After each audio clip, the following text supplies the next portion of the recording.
Tinubu ò lẹ́tọ̀ọ́ láti dupò ààrẹ torí olókoòwò egbòogi olóró ni. Peter Obi ló sọ bẹ́ẹ̀.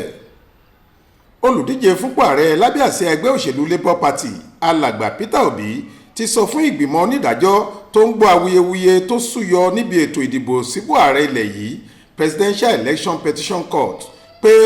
awúrúju àti àwáwí lásán ni gbogbo ẹjọ́ àròkúdórógbó tí ààrẹ Bọ́lá Ahmed Tinubu ń rò níwájú wọn nípa ipò ààrẹ rẹ̀. Ó ní òfin ilẹ̀ wa kò rújú rárá lórí ẹni tó lẹ́tọ̀ọ́ láti jáde dupò ààrẹ àti pé lábẹ́ òfin náà Tinubu ò lẹ́tọ̀ọ́ láti dupò ààrẹ dépòdépò sísọ pé òun jáwé olúborí ìdìbò kankan. Nínú ọ̀rọ̀ àsọparí wọn níwájú ìgbìmọ̀ ọ̀hún èyí tí wọ́n kọ déètì 20 oṣù keje ọdún 2023 sórí rẹ̀ àmọ́ tí ẹ̀dá rẹ̀ tẹ àwọn oníròyìn lọ́wọ́ lọ́jọ́ àìkú Sunday ọjọ́ 23 oṣù keje ọ̀hún ni Peter Obi ti sọ pé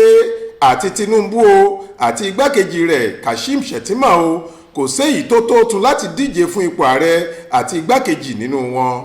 Obi tẹnumọ́ pé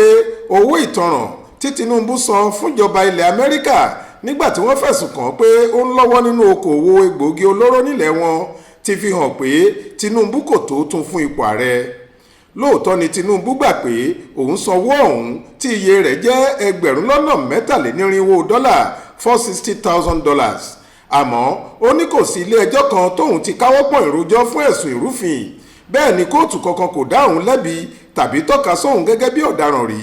Èyí lòun fi láǹfààní láti ṣe gómìnà ìpínlẹ̀ Èkó fọ́dún 7 tóun sì tún jáde dupò ààrẹ ilẹ̀ yìí tóun sì wọlé. Àmọ́ Peter Obi ní afẹ́kẹ̀yìn adájọ́ mọ̀ pé owó tíjọba Amẹ́ríkà gbẹ́sẹ̀ lé nínú àkáǹtì Tinubu tóun náà sì tọwọ́ bọ̀wé pé òun faramọ́ òun yọ̀ǹda owó rẹpẹtẹ náà dípò kí wọ́n bá òun ṣẹjọ́. Owó ìtanràn lówó náà dúró fún ẹni bá sì dáràn ní tọ́ràn. Fáìnì tí wọ́n bù lé fún ìwà ìṣòótọ́ jìbìtì àti okòòwò àìbófinmu ni ilé ẹjọ́ ló sì bu owó náà lé. Tá a bá wá wo ìsọ̀rí 17 137 lábẹ́ ìlà kìíní nọ́mbà D tìwé òfin ilẹ̀ wa ìyẹn Constitution tọdún 1999 tá à ń lò lọ́wọ́lọ́wọ́ kedere ló sọ pé ẹnikẹ́ni tó bá ti fi dúkìá tàbí owó rẹ̀ sílẹ̀ pé kíjọba gbẹ́sẹ̀ lé látàrí ẹ̀sùn ìwà ọ̀daràn kan kódà bí ilé ẹjọ́ kò bá tiẹ̀ kéde onítọ̀hún bí ọ̀daràn kò gbọ́dọ̀ lóun fẹ́ jáde dupò òṣèlú bẹ́ẹ̀ ni wọn ò gbọ́dọ̀ gba irú ẹni bẹ́ẹ̀ láàyè sí ipò ààrẹ orílẹ̀-èdè Nàìjíríà. Peter Obi ní torí ẹ̀ ló fi jẹ́ pé ẹ̀ẹ̀mejì ọ̀tọ̀ọ̀tọ̀ ni wọ́n lo ọ̀rọ̀ aṣọ ọ̀rọ̀ pọ̀ náà tàbí lábẹ́ ìsọ̀rí tóun tọ́ka sí yìí láti fi hàn pé ìbáàjẹ́ ẹni tílé ẹjọ́ kéde rẹ̀ gẹ́gẹ́ bí ọ̀daràn ni o tàbí ẹni tí wọn ò kéde bí ọ̀daràn ṣùgbọ́n tí ẹ̀sùn ìrúfin kàn débi pé tọ̀hún sanwó ìtanràn tàbí pé wọ́n dá sẹ̀ríà kan fún un lórí ẹ̀sùn náà bí irú fáìnì tílé ẹjọ́ bù lé Tinubu lórí tó sì san yìí kò lẹ́tọ̀ọ́ láti dupò ààrẹ rárá ni. Ní ti Shettima igbákejì Tinubu Peter Obi ní ọkùnrin náà jẹ̀bi fífi orúkọ sílẹ̀ láti dupò méjì lẹ́sẹ̀ kan náà. Ó ní ọjọ́ 14 oṣù keje ọdún 2022 tí wọ́n forúkọ rẹ̀ ṣọwọ́ sí àjọ INEC gẹ́gẹ́ bí òǹdíje fúnpò igbákejì ààrẹ òun sì ní òǹdíje fúnpò sẹ́nẹ́tọ̀ àwọn èèyàn ẹkùn ìdìbò àárín gbùngbùn Bọ̀ọ̀nù tó fẹ́ ṣojú fún. Wọ́n ní lóòótọ́ ni déètì ọjọ́ 6 oṣù keje wà lórí lẹ́tà tí Shettima kọ sí INEC pé kí wọ́n yọ orúkọ òun kúrò lákọọ́lẹ̀ olùdíje fúnpò sẹ́nẹ́tọ̀ ṣùgbọ́n awúrúju ni lẹ́tà yẹn ọjọ́ tí Shettima tó buwọ́lu fọ́ọ̀mù EC 11C láti fìdí ìyọkúrò orúkọ rẹ̀ ọ̀hún múlẹ̀ jẹ́ ọjọ́ 15 oṣù keje ọdún 2022 bẹ́ẹ̀ láti ọjọ́ 14 ni wọ́n ti jàn án lóǹtẹ̀ olùdíje fúnpò igbákejì ààrẹ. Nítorí èyí olọ́kùnrin náà tẹ òfin ètò ìdìbò lójú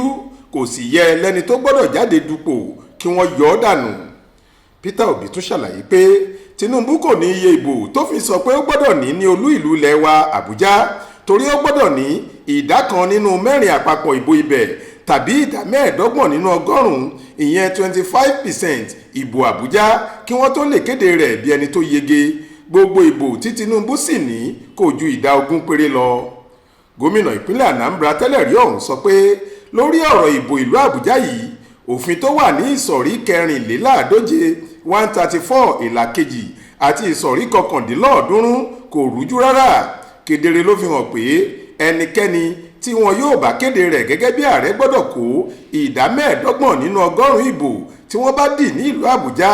tọ̀hún sì gbọ́dọ̀ mú ìdá 25 ọ̀hún ní ìdá 2 nínú 3 àwọn ìpínlẹ̀ 36 tó wà ní Nàìjíríà àti Àbújá yìí. Ó lóhun tí èyí túmọ̀ sí ni pé ẹni tó yege ìbò ni ẹni tó mú ìdá 25 àpapọ̀ ìbò ìpínlẹ̀ kọ̀ọ̀kan, kí àròpọ̀ ìpínlẹ̀ náà sì pé 24 tí í ṣe ìdá 2 nínú 3 gbogbo ìpínlẹ̀ tá a ní. Lẹ́yìn èyí ni kí ti Àbújá kún. Bákan náà ni Peter Obi tún ṣàlàyé pé kíkùnà tí àjọ elétò ìdìbò Independent National Electoral Commission INEC kùnà láti ta èsì ìdìbò látàrí tí wọ́n ṣe gbogbo ọ̀rọ̀ ìdìbò náà wúruwúru tí wọn ò sì jẹ́ káwọn èèyàn mọ bó ṣe ń lọ, fi hàn pé ìdìbò yìí kò pé rárá, kò sì ṣètẹ́wọ́gbà. Ó ní kí wọ́n ṣètò ìdìbò míì ló lè yanjú ọ̀rọ̀ tó sì lè bá ìdájọ́ òdodo mu gẹ́gẹ́ bó ṣe wí. Faith Adébọ́lá ló ń jábọ̀ ròyìn fún iléeṣẹ́ tẹlifíṣàn Aláròye online.